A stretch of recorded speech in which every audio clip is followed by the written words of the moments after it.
தாங்க சிங்கப்பூர்னாவே நம்ம வீடியோ தான். இன்ஸ்டாகிராமில் போகிறேன், பல கோயந்தனுங்க சிங்கப்பூரில் கிளம்பிட்டு இருக்கானுங்க. அந்த ஃபோட்டோகிராஃபி, இந்த ஃபோட்டோகிராஃபி, வேர்ல்டு வைடு ஃபோட்டோகிராஃபி, அது இதுன்னு பல கோயந்தனுங்க இப்போ சுற்றிட்டு இருக்கானுங்க. இந்த தொலை தான் தாங்க முடியலன்னு ஸ்வைப் பண்ணிட்டு போனால், இன்னைக்கு நான் எங்கே இருக்கலாம் ஒருத்தர் வராரு, ஹாய்ங்க அப்படின்னு சொல்லிட்டு ஒருத்தர் வராரு.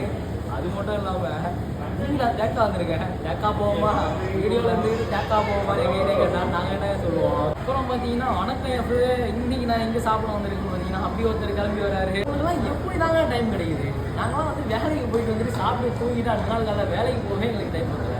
என்ன தானே பண்ணுறீங்க நீங்களா? எதுக்காக நம்ம இங்கே வந்திருக்கோம்? என்னதான் பண்ணிக்கிட்டு இருக்கீங்க நீங்களா அப்படின்னு சொல்லிட்டு இந்த ரீல்ஸ் பார்க்குறவங்க எல்லாருக்குமே சொல்லிட்டு போனோம். அந்த மாதிரி எனக்கும் தோணி இருக்குது. அப்படி உங்களுக்கு தோணுச்சு அப்படின்னா மறக்காமல் இந்த வீடியோவில் கமெண்ட் பண்ணிட்டு போயிடுங்க. நான் இப்போ சொல்கிறேன் அவங்க என்ன பண்ணுறாங்க அப்படின்னு சொல்லிட்டு.